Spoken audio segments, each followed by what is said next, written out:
Friends, आज हम लोग दहेमुख PS case number 36/2022 which has been registered under the offence of 302 in connections to murder of late युवा गुरबा का सिलसिला में हम लोग एग्री फैमिली जो विक्टिम फैमिली है, हम लोग आप लोग का थ्रू ये आज तक का जो लेटेस्ट अपडेट है उसको हम लोग पब्लिक के साथ में, आप लोग का वेवर के साथ में in the fight of justice के लिए हम लोग शेयर करना चाहता है।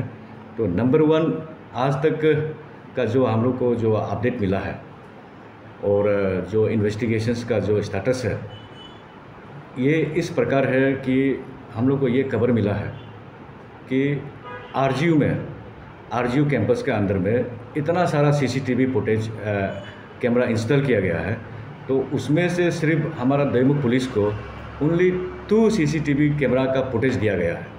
तो हम लोग विक्टिम की तरफ से आरजीयू अथॉरिटी को हम लोग अप्रोच करता है, रिक्वेस्ट करता है कि जितना भी वो CCTV फुटेज है इंस्टॉल किया है in the line of the place of occurrence जो कनेक्ट करता है, उसका जितना भी CCTV फुटेज दहेमुख पुलिस को दिया जाए, so that free and fair investigations can be carried out.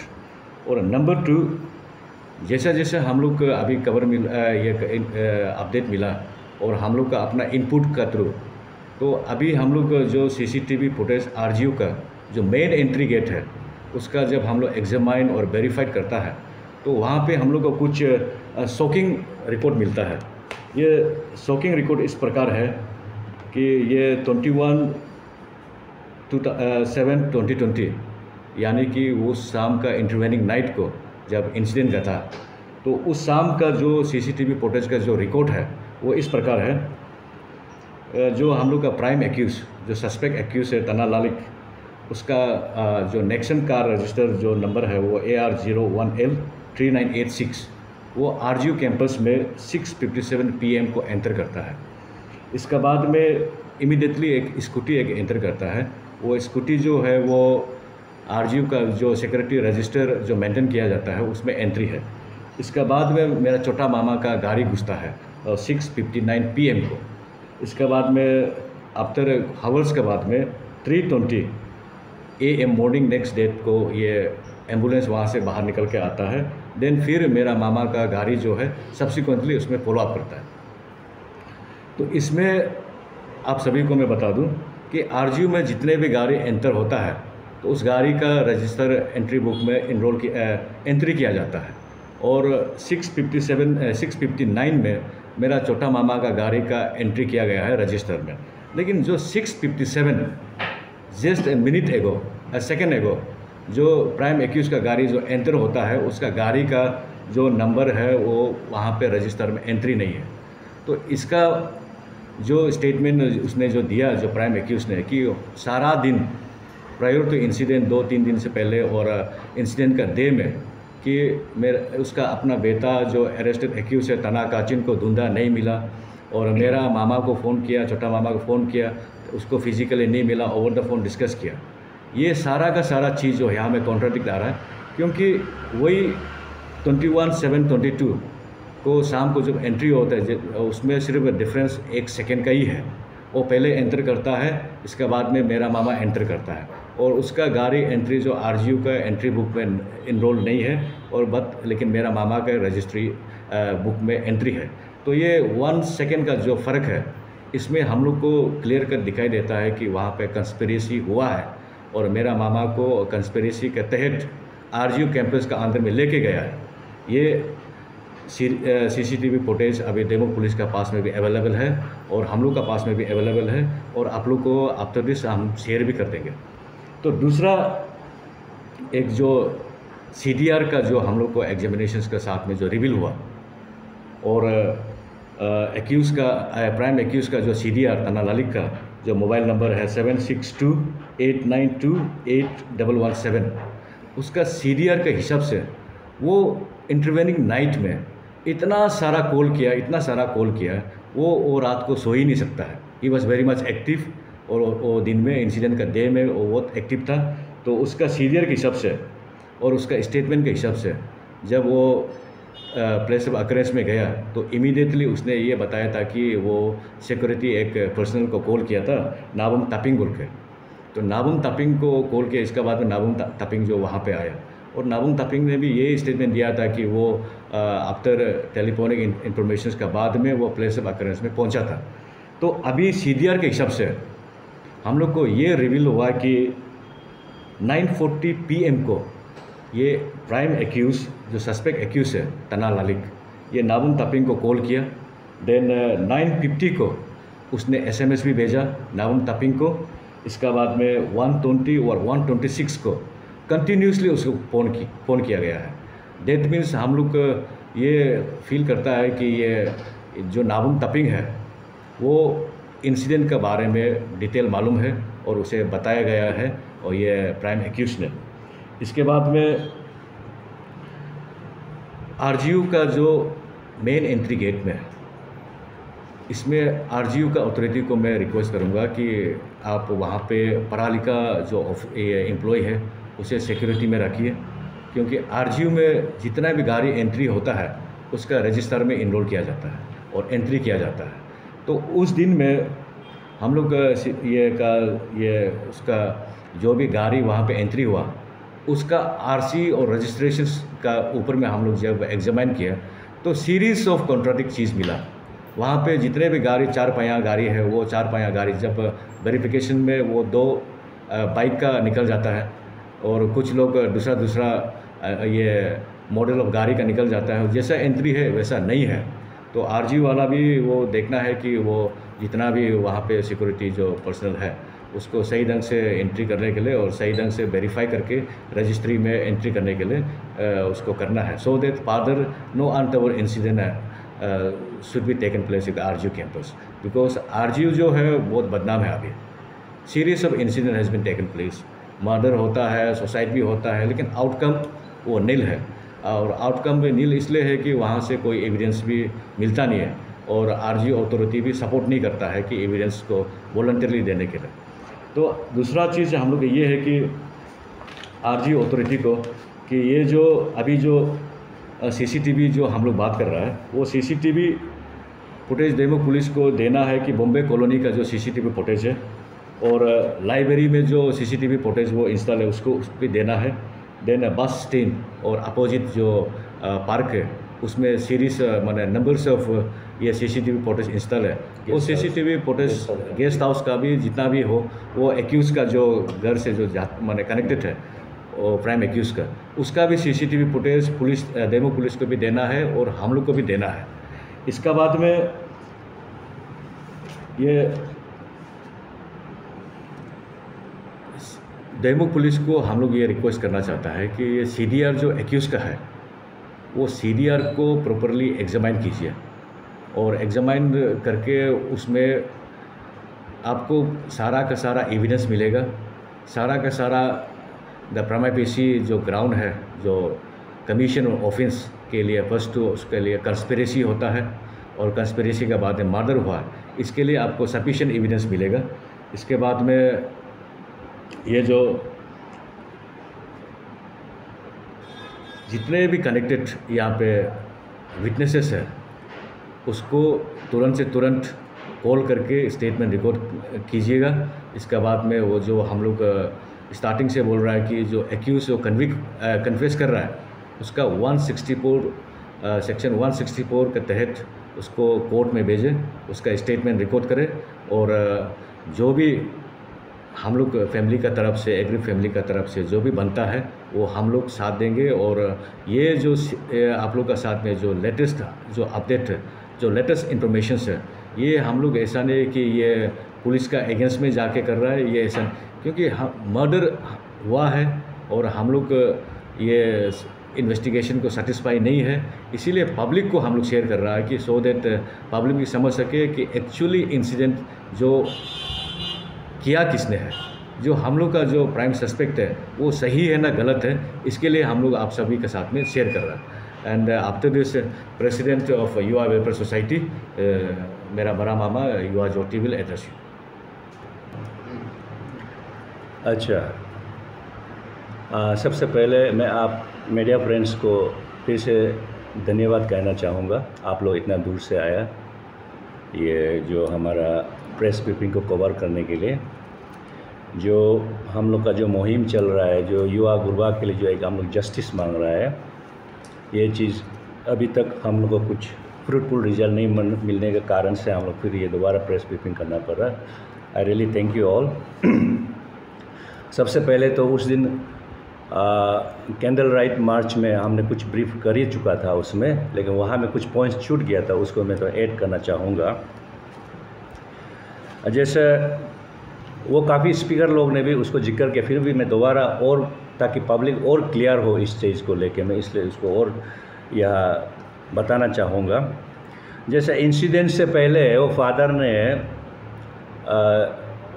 उसका बेटा को ढूंढ रहा था। रिलायबल सोर्स एक हम खुद ही एक रिलायबल सोर्स उसका घर का नेबर है, वो खुद हमको बताया कि वो इंसिडेंट का प्रायर 2-3 दिन पहले से वो लड़का को ढूंढ रहा था बेटा। तो जब 22 को मॉर्निंग को जब वो एक डिजीज का फादर का घर में जब पहुंच कर जब बताता है, तो एक कचिन का फादर मिस्टर टनाल अलिक बताता है कि वो सारा जगह ढूंढ चुका था उस दिन रात को। और इवन वो दैमू मार्केट दैमू सैटरडे मार्केट बोल के एक जगह है डिक्रोंग का बैंक ऑफ डिक्रोंग रिवर, जो वो is very much near to deceased father residence जो तना तवुर का है। तो हम लोग का ये सोचना है कि इतना जब ढूंढ रहा था तो वो लोग का एक ये भी कहना है कि वो गुरवा से बात हुआ था, तो गुरवा ने बताया था उसको कि वो उसका साथ उसका बेटा नहीं है। तो इनफैक्ट वो इतना ही भी कर सकता था, उसमें एक बार उसका बाप को जाके पता कर सकता था या फ़ोन भी करके पता लगा सकता था कि आपका बेटा का साथ मेरा बेटा है क्या। तो वो भी नहीं किया। वो भी एक मतलब पॉइंट इम्पोर्टेंट पॉइंट है हम लोग के लिए, जो उसको प्राइम सस्पेक्ट बनाता है।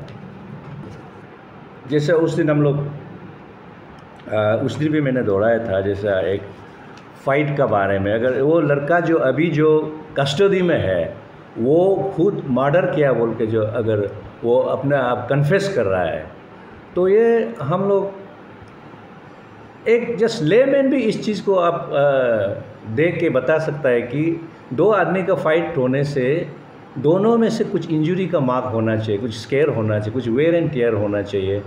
लेकिन एक लड़का को एक जो फिजिकली बेटर बिल्ड है, सुपीरियर है, उसी का बॉडी में स्ट्रेंगुलेशन मार्क है, फिंगरप्रिंट्स है गला में, और यहाँ में फोरहेड में कट्स मार्क है, और पूरा फेस सोलन है, नाक से ब्लीडिंग है। तो एक आदमी दो बराबर का लड़का एक को ऐसा करके मर्डर कर सकता है, तो दूसरा में कुछ ये नहीं, कुछ भी स्केयर नहीं। तो वो प्रेस उसको हम लोग सिक्योरिटी जो सीनियर सिक्योरिटी गार्ड का जो स्टेटमेंट, जो वीडियो रिकॉर्डिंग स्टेटमेंट लिया, वहाँ से हम लोग क्लियरली पता चलता है, वो पुलिस के पास भी वो रिकॉर्डिंग अवेलेबल है कि वो प्रेस एंड फाइन है। और मोर ओवर यहाँ में जो ड्रग्स का जो एंगल लगता है, वहाँ भी क्लियरली स्टेट करता है कि वो दोनों बिल्कुल ड्रग्स नहीं लिया, बस केन बियर लेके थोड़ा सा केन लेके दोनों सोया था बोलता। तो हमारा ये कहना है कि अभी हम लोग का 17 डेज हो गया ना, 17 डेज हो गया ये इंसिडेंट का, और हम लोग जितना सकता है हम लोग इनपुट दे रहा है पुलिस को, आयोग को कंसर्न। जैसे हमारा बांजा ने बताया अभी, वो एज ए रिलेटिव सो भी यहाँ हम लोग का साथ में बैठा हुआ है, वो अभी बताया आप लोग डिटेल्स नया इनपुट्स दिया, जैसा सीसीटीवी का कवरेज जो रिकॉर्ड है, सीडीआर का रिकॉर्ड है, फिर भी कुछ भी अभी तक हम लोग को आउटकम नहीं दिख रहा है। हम लोग को शुरू में बताया गया था कि फर्स्ट सेकेंड दिन में हम लोग को ये एश्योरेंस दिया गया था कि ये तो केस बहुत क्लियर है, हम विदिन 7 डेज विदिन 1 वीक में हम लोग ये केस को पूरा क्लियर कर देगा, आप लोग चिंता मत करो, उसके बाद हम लोग प्रेस कॉन्फ्रेंस भी बैठेगा बोल के। लेकिन अभी आपका 17 डेज हो गया, despite our repeated input, repeated हम लोग का इनपुट दे रहा है, जो भी कलेक्ट कर सकता है हम लोग ये वो लोग को इन्फॉर्मेशन प्रोवाइड कर रहा है, फिर भी अभी तक केस तो वैसा का वैसा ही है। तो we are not really satisfied, ऐसा होने से नहीं चलेगा। तो we are very much aggrieve, अगर ऐसा स्लो पेस जाने से तो फिर हम लोग फिर आगे और स्टेप लेना पड़ेगा, हम लोग सीएम तक जाना पड़ेगा, हम लोग गवर्नर तक जाएगा, हम लोग धरना करना पड़ेगा। अगर हम लोग का जो अथॉरिटी, जो हम लोग का यहाँ का लेवल का जो अथॉरिटी से अगर कुछ ऐसा पॉजिटिव हम लोग को स्टेप्स इमीडिएट नहीं मिलने से फिर हम लोग फिर अलग अपना ढंग से सोच के फिर स्टेप उठाना पड़ेगा, क्योंकि हम लोग ये कोई छोटा मोटा रॉबरी, छोटा मोटा केस नहीं है, एक मर्डर केस है। एक grown up young college going लड़का को एक मर्डर किया है, उसको इतना सिंपल वे में नहीं लेना चाहिए। तो ये मैं रिक्वेस्ट करता हूँ पुलिस अथॉरिटी को, वो लोग इसको जल्द से जल्द, जो प्राइम सस्पेक्ट है, जो प्राइम एक्यूज है, जो तना लालिक, जो अभी पूरा सबूत का साथ बताया गया आप लोग को प्रीवियस स्पीकर ने, तो इस मुद्दे पे उसको जल्दी अरेस्ट करना चाहिए। नहीं तो हम लोग इसको आगे हम लोग का तरह अपना स्टाइल से हम लोग स्टेप लेगा, कुछ में भी डेट्रीमेंटल फॉर अदर्स, जो एक लॉ एंड ऑर्डर प्रॉब्लम हो सकता है। तो ये मेरा रिक्वेस्ट है। Thank you. पूछना चाहता है? जो एसपी ने स्टेटमेंट दिया था, हाँ एसपी साहब का स्टेटमेंट ऐसा था, हम लोग गया था एसपी साहब का उधर में, उसने रिप्रेजेंटेशन लेके ये केस के रिलेटेड में। तो वहाँ पे हम लोग एक्चुअली वेरी अनफॉर्चुनेट कि हम लोग को जिस ढंग का हम लोग को वहाँ कुछ हम लोग को एश्योरेंस दिया था कि पोस्टमार्टम के बाद में अगर एंटीमोर्टम का रिजल्ट आता है, मतलब अगर असल्टेशन इंजरीज प्रायर टू डेथ का पहले कुछ होने से, वो एक दूसरा एंगल से लेके जाएंगे, तो उस केस को हम सीरियसली लेंगे। लेकिन फिर आपका डेथ का बाद में इंजरी है तो वो फिर थोड़ा अलग एंगल होगा। तो उसमें तो मैं साथ में वही उसका प्रेस ब्रीफिंग का भी मैं जस्ट जवाब दे के बताना चाहूँगा। तो उसमें देखिए वो भी एक एसपी साहब का भी वर्जन कॉन्फ्लिक्टिंग है, और जब इन्वेस्टिगेशन चल रहा है बोलता है, और दो कॉन्फ्लिक्टिंग स्टेटमेंट दे के फिर मतलब एक कंक्लूजन पे जब तक अराइव नहीं हो, फाइनल एक कंक्लूजन पे अराइव नहीं होने से पहले कोई स्टेटमेंट ऐसा मैंने थोड़ा अनरियलिस्टिक अनप्रोफेशनल ऐसा स्टेटमेंट नहीं देने से ठीक था। क्योंकि एक बार बोलता है कि बच्चा जब सो रहा था, दोनों जो सो रहा था 9 to 9:30 में जब दोनों जागा है, कचिन बोला है वो जब दोस्त जो नहीं जाग रहा था तो वो जैसे एक फ्रेंडली 3-4 तो बॉक्सिंग लगाया बोलता है। वो एसपी साहब का स्टेटमेंट भी था, उसका मुंह से सुना है हम लोग, शायद उसको बताया होगा एक्यूज ने ऐसा, तो फ्रेंडली जस्ट ऐसा बॉक्सिंग मारा है तो शायद उससे मर गया भी होगा। और दूसरा एंगल जाता है कि ओवरडोज से मरा है बोल के। तो ओवरडोज से मरने वाला आदमी, उसका एग्जैक्टली मेडिकल टर्म्स तो हमको नहीं पता, लेकिन एज ए लेमैन हम लोग एक मैच्योर ग्रोन अप आदमी है, हम लोग समझ ओवरडोज होके मरने, अंदर से कुछ सीजर होके, कुछ आपका स्ट्रोक होके, ओवरडोज से कुछ नर्व्स पट के आदमी मर सकता है, इंटरनल होके माने ब्रेन हेमोरेज होके। लेकिन एक्सटर्नल ऐसा इंजुरीज मार्क्स लेके एक ओवरडोज वाला आदमी तो मरेगा नहीं, अनटिल एंड अनलेस आपको फिजिकली कोई असॉल्ट नहीं करने से इतना बाहर में जो इंजुरी मार्क्स तो रहेगा नहीं। तो ये दो चीज़ कन्फ्लिक्टिंग है, वो पुलिस अथॉरिटी लोग का भी कहना है, और वेरी इमेच्योर हमको ये ऐसे स्टेटमेंट तो बहुत इमेच्योर लग रहा है। तो उम्मीद करता हूँ आगे वो लोग मेन करेगा, आगे रेक्टिफाई करेगा अपना गलती को, इस इन्वेस्टिगेशन को थोड़ा अच्छा से और वो लोग डीपली और थोड़ा सा इन्वेस्टिगेट करके कल्प्रिट को जल्द से जल्द पकड़ेगा। तो हम ये उम्मीद करता है जो गलती हो रहा है अभी, वो लोग जो एक वो लोग का जो एक लेक्स डाइसिकल एटीट्यूड है, एक स्लो गोइंग एटीट्यूड, वो एटीट्यूड को मेंटेन नहीं करने से ठीक है। ऐसा भी पुलिस प्रशासन से ऐसा होने से हम लोग का जो विश्वास उठ जाएगा। तो आप पब्लिक अगर इतना समय लगिए, अभी जैसे CDR जैसे सबूत जो भी इनपुट में, इसको थोड़ा सा अच्छा से कंपिलेशन टेबुलेशन करके कंपेयर करके देखने से तो आराम से कल्प्रिट को पकड़ा जा सकता है। आप लोग का जैसे आप शुरू में एक चीज़ छूट गई, जैसे जहाँ में इंसिडेंट ऑकरेंस हुआ वहाँ पे जो फर्स्ट जो ऑफिसर विजिट किया, वो भी कम से कम उस एरिया को भी नियम से कॉर्डन ऑफ करना चाहिए था। वो कुछ कॉर्डन ऑफ भी नहीं किया, कुछ सबूत वबूत उसमें मिटा चुका होगा। वो कॉर्डन ऑफ सिस्टम तो हर चीज़ में होता है, जहाँ में इंसिडेंट होता है उसको कॉर्डन ऑफ नहीं किया। आपका फिंगरप्रिंट्स जो यहाँ पे वो स्क्रैच लगा, उसका भी कुछ फिंगरप्रिंट्स का कुछ रिपोर्ट नहीं है। ऐसे जैसे स्लो मतलब अपना स्टाइल से ऐसा इन्वेस्टिगेशन तो नहीं चलेगा। थोड़ा और इसमें एक्सपीडाइट करके और थोड़ा इन्वेस्टिगेटिव को और जोर लगा के जल्दी करके इसको कुछ रिजल्ट जल्दी आउटपुट देने से ठीक है। सर, जैसे कि अभी तक का एंटीमोर्टम का सिर्फ रिपोर्ट आया जी। पोस्टमार्टम का रिपोर्ट है आपके पास कुछ अपडेट? अभी लेटेस्ट अपडेट कुछ आया है क्या? पोस्टमार्टम रिपोर्ट हम लोग के पास में है, तो इसमें एंटीमोर्टम बोल के दिया गया है। तो ये कॉपी आप लोग का अनुसार कर सकते हैं। सर जैसे कि एंटीमोर्टम में कहा जाता है फिजिकल एब्यूज हुआ है बिफोर डेथ, हाँ, लेकिन वो मेंशन है। हाँ, डेथ का रीजन आपको अभी तक डेट का रीजन वो हुई शायद नहीं दिया क्या? वो यहाँ में final opinion will be given after chemical analysis report, वो अवेटेड है। मतलब इसमें भी आपको उस दिन भी मैं बताया था, हम लोग का यहाँ जो पोस्टमार्टम किया है वो एक नॉर्मल MBBS डॉक्टर ने किया, हम लोग का दैमू का। तो एक्चुअल जो इसका फोरेंसिक 2 डॉक्टर है, हम लोग का 2 डॉक्टर अरुणाचल में, अब जहाँ तक हमको मालूम है। तो ये लास्ट जो ओपिनियन शायद ये क्या बिसेरिया का कुछ ओपिनियन शायद वो दोनों से लेगा, तो वो दोनों देने से वो रिपोर्ट अभी तक हम लोग को नहीं मिला। वो दोनों जो फोरेंसिक एक्सपर्ट है वो लोग कब देगा होगा। तो कोज ऑफ एक्चुअल डेथ तो वो जो आप जो पूछ रहा है, तो इंजरी बोल के एंटीमोर्टम बोल के तो दिया है, असॉल्ट बिफोर डेथ वो तो क्लियर कट है, सारा ब्लीडिंग वगैरह दिया, लेकिन एग्जैक्ट कोज ऑफ डेथ का तो ये अवेटेड बोल के लिखा हुआ है, तब तो वो दिया नहीं।